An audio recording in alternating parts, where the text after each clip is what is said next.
ऐसा कैसे निश्चय कर लिया कि भजन नहीं हो रहा? क्यों नहीं हो रहा है? क्यों नहीं होगा? हमारा मानव जीवन वो संपूर्ण शक्ति संपन्न है जिससे भगवत प्राप्ति करनी है। बिना भजन के भगवत प्राप्ति असंभव है। भजन हमारा जीवन। आज हम सुबह साधकों से यही कह रहे थे, लोग जीते कैसे हैं बिना भजन के? विषय सेवन, विषय चिंतन, प्रपंच चिंतन, ये सब बन सकता है, भजन नहीं बन सकता। कैसी बात करते हो? प्रयासरत क्यों नहीं हो? इतना क्यों इंद्रिय और मन को प्रोत्साहन दे दिया विषयों के लिए कि वो भजन के लिए ना बोल दिया कि भजन ना बने तो भगवत प्राप्ति कर? किस उद्देश्य का पालन करने के लिए मानव जीवन प्राप्त किए? क्या उद्देश्य है? क्या रुपया, समाज प्रियता, मान प्रतिष्ठा, ये सब यहीं धरी रह जाएगी? इंद्रियों का दुलार, मन का दुलार, ये नरक की प्राप्ति कराएगा। हम भगवान के निज अंश हैं। हम भगवान के भक्तों के संग से अपने मन को जबरदस्ती बलात् भजन में लगाएंगे। हम अविनाशी भगवान के अंश हैं, हम क्या नहीं कर सकते? ये कैसे कह दिया कि हम भजन नहीं कर सकते? नहीं, बिल्कुल गलत। निरुत्साहित होकर ऐसे वचन ना बोलने चाहिए और ना ऐसे वचनों को सुनना चाहिए। भजन नहीं कर सकते और सब कर सकते हैं। हमारी वाणी है, बोल सकते हैं, तो राम क्यों नहीं बोले? राधा क्यों ना बोले? कृष्ण क्यों ना बोले? मृदु क्यों ना बोले? हितकर क्यों ना बोले? हाथ है तो हम परोपकार क्यों ना करें? पैर है तो हम प्रदक्षिणा क्यों ना करें? हृदय है तो हम भगवान को समर्पित क्यों ना करें? अन्य साधन सब शून्य है। भगवान का नाम जप ही अंक है। जैसे अंक रखने से शून्य 10 गुना महत्व रखता है, अंक हटा देने पर शून्य का कोई महत्व नहीं। ऐसे ही भगवत चिंतन शून्य, हर सत्क्रिया यहां से ब्रह्मलोक तक ले जाएगी, लेकिन ब्रह्मलोक भी नाशवान है। आ ब्रह्म स्तंभ पर्यंतम सर्वम मायामयम जगत सत्यम सत्यम पुनः सत्यम हरे नामयु केवलम। हमें ऐसा नहीं बोलना। आप चूंकि भजन कर रहे हैं, समाज के लिए प्रश्न है, लेकिन बिल्कुल हम इस बात को सुनना नहीं चाहेंगे कि हमसे भजन नहीं होता। भजन होता सिद्धों से है। साधक को जबरदस्ती भजन करना पड़ता है। हम अभ्यास योग युक्तेन चेतसा नान्यगामिना। हम ऐसा अभ्यास इस जन्म में करेंगे, हमारा चित्त भगवान को छोड़कर और कोई चिंतन ही न करे। अभ्यास के द्वारा सब कुछ किया जा सकता है। हम निराश, हताश, उदास ऐसे व्यक्ति नहीं, ऐसे व्यक्तित्व नहीं होना चाहिए। किसी भी स्थिति में, किसी भी कार्य प्रणाली में, किसी भी क्षेत्र में निराशा हमारे अंदर नहीं होनी चाहिए। हमारे अंदर उत्साह होना चाहिए। हम रौंद के फेंक देंगे हर बाधाओं को। हम भगवान के बच्चा हैं, हम अविनाशी परमात्मा के अंश हैं। ऐसा नहीं है कि हम इंद्रियों की विलासिता और मन की भोग विलासिता में ऐसा बोल पड़े कि हमसे भजन होता ही नहीं। नहीं, भजन के बिना नहीं। भगवान की प्राप्ति के लिए सुलभ मार्ग भजन है। भगवान का जितना चिंतन किया जाएगा उतना ही हम माया से हटकर भगवान के समीप होते जाएंगे। अनन्य चेता सततम यो माम स्मृति नित्य सा तस्याहम सुलभा पार्थ। भगवान उसके लिए सुलभ होते हैं जो नित्य निरंतर भगवान का चिंतन करता है।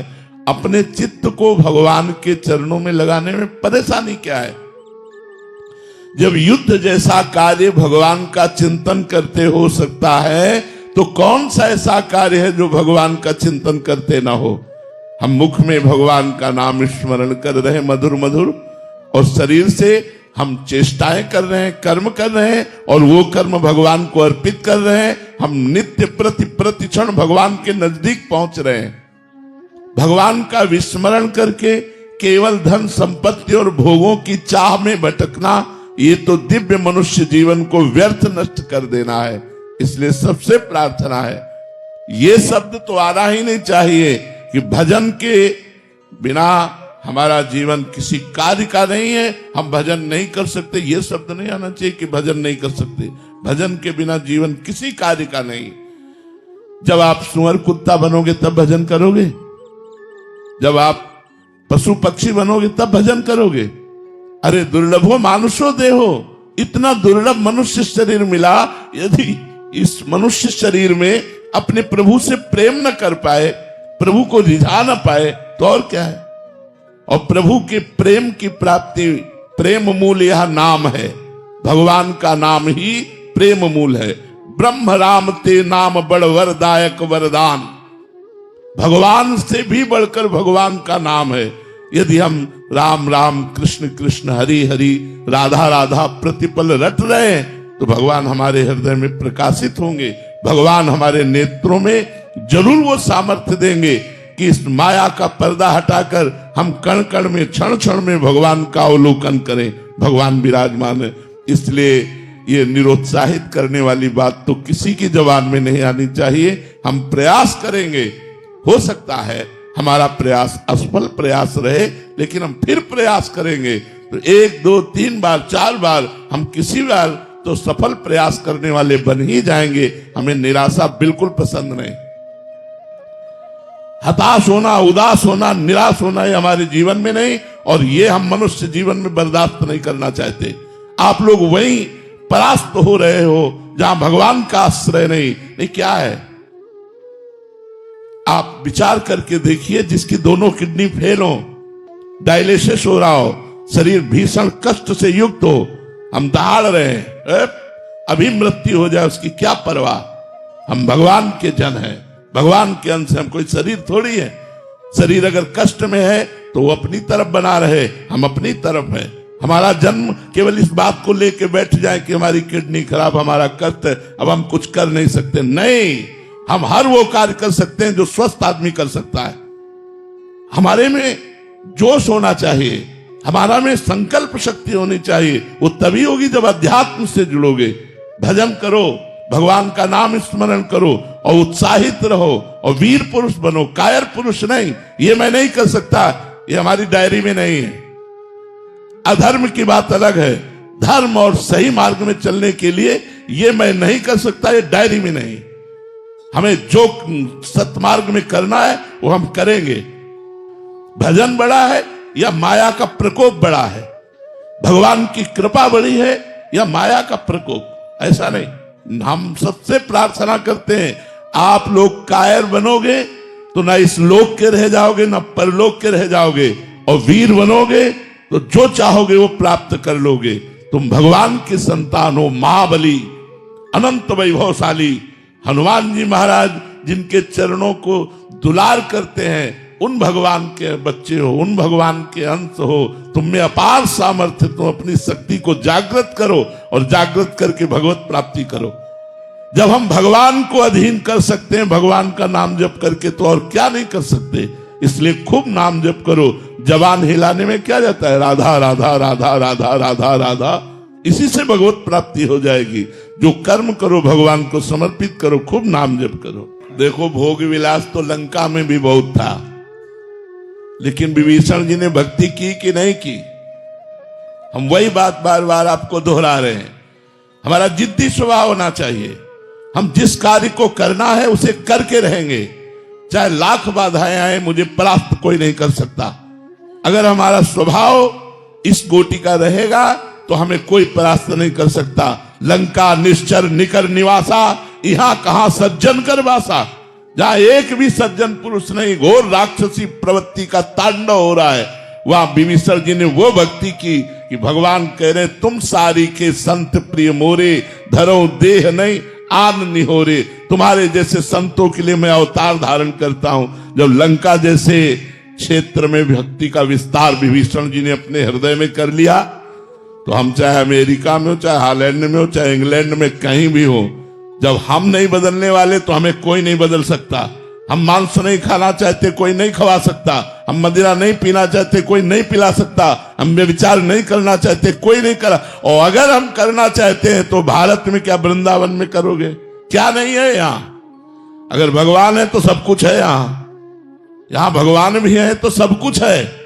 अगर हम भजन ना करना चाहें तो वृंदावन में भी भजन नहीं होगा, और भजन करना चाहे तो अमेरिका में, इंग्लैंड में, हॉलैंड में, जहां भी हो तुम सब जगह भजन कर सकते हो, क्योंकि आपको भजन करना है।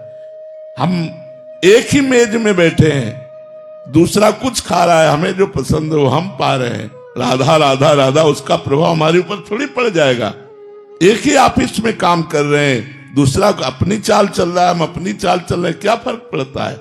इसलिए ये बात रख कर कि हम विदेश में विषय बाहुल्यता होने के कारण भजन में हम गति नहीं कर पा रहे, ऐसी बात गलत है। बहुत से ऐसे भक्त हैं जो हम आपको बता सकते हैं, हमारे ही परिचय के हैं। एक तो ऐसे गृहस्थ हैं जो 30-35 वर्ष की अवस्था है, रुपया पैसा सब वैभव, और उन्होंने वृंदावन में संकल्प किया आजीवन ब्रह्मचर्य से रहूंगा, कभी कोई व्यसन नहीं करूंगा, कभी कोई गंदा भोजन नहीं करूंगा, और नियमित अष्टयाम सेवा अमेरिका में रह के कर रहे हैं।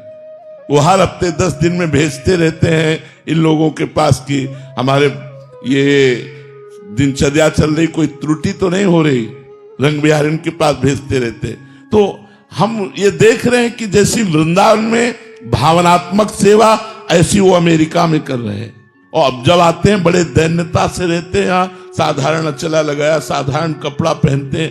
तो हम अपनी रहनी से रहे। अगर हम अपनी रहनी से न रहे तो भारत में कम विचार हो रहा है क्या, कम व्यसन हो रहा है क्या, कम गंदगी है क्या? आप देख लो ना, नए नए बच्चों की आदतों को देखो कहां बहती हुई चली जा रही है। तो हमें चाहिए कि किसी भी देश या किसी स्थान प्रधानता से हमारी भक्ति नहीं, हमारे उद्देश्य से हमारी भक्ति बढ़े। हम जहां भी हों अपनी भक्ति को अपने हृदय में बसाएं। हम वहां के व्यवहार को, वहां के आचरणों को अपने हृदय में ना आने दें, तो हम कहीं भी रहे हम भगवान के बनकर के खूब अच्छी तरह भगवान की भक्ति कर सकते हैं। और अगर हम भक्ति ना करें तो वृंदावन में रहकर भी भक्ति नहीं कर सकते। मैं आपसे कह रहा हूं, वृंदावन भगवान का धाम है, यहां भी रह करके वो सब कुछ हो सकता है जो बाहर हो रहा है। और अगर भक्ति करना चाहो तो बाहर में भी कर सकते हो, वो सब कुछ कर सकते हो जो वृंदावन में भक्त जन कर रहे हैं, वही आप कर सकते हो। युगल सरकार विराजमान करके उनको मंगला, उनको राजभोग, उनकी आरती, उनकी चरण सेवा, उनके पद सुनाना, नाम जप करना, भगवान के भक्तों के चरित्र पढ़ना, क्या नहीं कर सकते हो। तो इसलिए हमें ये भी बात पसंद नहीं कि हम किसी देश का हवाला दे करके अपने जीवन को व्यर्थ जाने दें। नहीं, हमारा उद्देश्य मजबूत है तो हम चाहे जिस देश में रहे, चाहे जिस प्रांत में रहे, चाहे जिस जगह में रहे, हमारी भक्ति में कोई असर आने वाला नहीं। अगर हमारा उद्देश्य सही नहीं है तो भक्ति क्षेत्र जहां भक्ति नृत्य कर रही, वृंदावन में भी भक्ति नहीं कर सकते। उद्देश्य ठीक होना चाहिए हमारा। हमारे ऊपर भगवान की कृपा हुई है तब हम भक्ति मार्ग में कदम रखा है। अतिशय कृपा राम की हुई, पाव देह या मार्ग सोई। तो फिर अहंकार क्यों? आप थोड़ी कर रहे हैं। भगवान आपके ऊपर कृपा करके आपको भक्ति का मार्ग दिया, भक्ति करने की शक्ति दी, भगवान का नाम कृपा करके आपकी जिह्वा पर चल रहा है, तो अहंकार क्यों? अविवेक के कारण अहंकार बढ़ता नहीं, तो विवेक धारण करो तो अहंकार किस बात का? हम क्या कर सकते हैं? हमें जो पावर है वो भगवान का दिया हुआ है, तो हम व्यर्थ में अहंकार क्यों करें? हमें जो सत्मार्ग मिला है भगवान का दिया हुआ है, हम जो भक्ति कर रहे हैं भगवान के द्वारा दी हुई कर रहे हैं, हमारे ऊपर भगवान की असीम कृपा है, ये सोचना चाहिए। अहंकार करने की जरूरत क्या है? अहंकार से तो पतन हो जाएगा। अहंकार भगवान को पसंद नहीं। अहंकार अज्ञान के कारण हो रहा है, उसको हटाइए। भगवान की कृपा है, आपके द्वारा जो भक्ति हो रही है, हाँ बिल्कुल। अगर अहंकार रखेंगे तो जो हो रही है वो भी छूटती चली जाएगी और काम क्रोध आदि आपके ऊपर हावी हो जाएंगे और गिर पड़ोगे। जिसने जिसने अहंकार किया उसे मुंह की खानी पड़ी। अहंकार का त्याग करो, अहंकार ठीक नहीं है। जीवन का उद्देश्य भगवत प्राप्ति, और भगवत प्राप्ति का जब लक्ष्य बना लोगे तो अपने आप चलने लगोगे। लक्ष्य में बड़ी भारी ताकत होती है। जब हमारा लक्ष्य बन जाता है कि हमको ऐसे चलना है, हमको अमुक जगह पहुंचना है, तो हम में पावर आ जाता है। लक्ष्य में पावर है। प्रिया प्रीतम की प्राप्ति करनी है, भगवत प्राप्ति करनी है, तो यही तुम्हें धर्म से चलना सिखा देगा। जब हमारा लक्ष्य भोग होते हैं और हम भक्ति करते हैं तो नाटक बन जाती है, और जब हम भोगों में होते हैं और लक्ष्य भक्ति होती है तो हमारी वही भक्ति प्रकाशित हो जाती है। हमारी बात को समझना।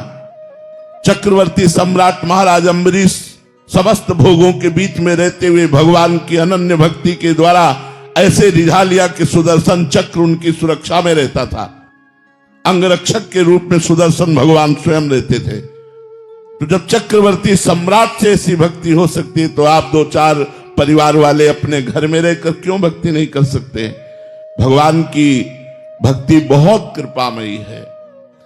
सुख, शांति, आनंद, परमानंद इसी जन्म में भगवत प्राप्ति, ये सब भक्ति के द्वारा हो जाएगा।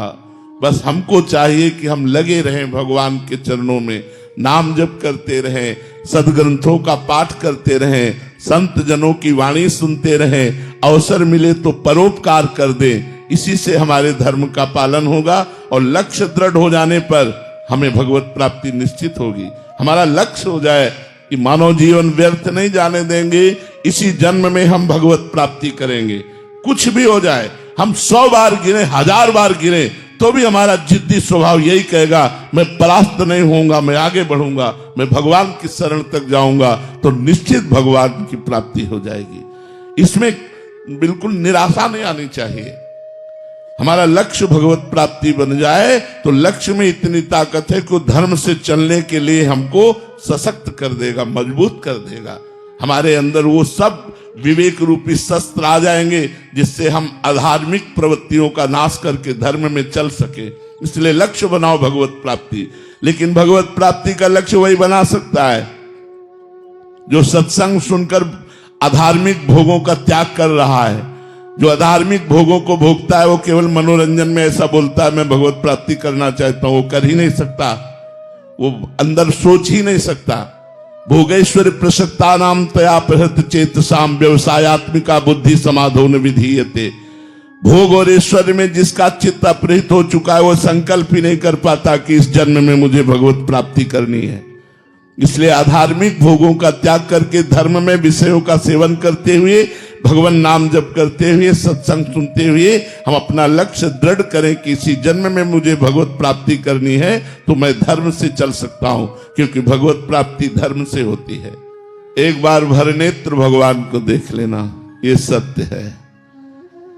भगवान को देख लेना। जो लोग कहते हैं मृत्यु सत्य, वो खुद जानते ही नहीं मृत्यु तो असत्य है। किसकी मृत्यु होती है? आत्मा अजर अविनाशी है। पंचभूत में मिल गए, कोई नहीं मरा। मरा कौन? कोई नहीं मरा। बोले मृत्यु सत्य, मृत्यु कहां से सत्य है? किसकी मृत्यु सत्य है? आत्मा तो अविनाशी अजर अमर है, उसे कभी मरना नहीं होता। और पंचभूतों में मिल गए तो मृत्यु किसकी हुई? किसी की नहीं। तो सत्य क्या है?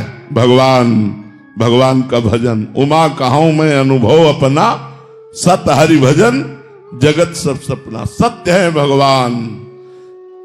अगर भगवान का भजन हो रहा है तो आपका सत्य में जीवन जा रहा है। अगर भगवान से विमुख हो तो भोग में जीवन, नरक में जीवन है, मृत जीवन है। मृत जीवन जिन हरि भगति हृदय नहीं आनी, जीवित सब समान ते प्राणी।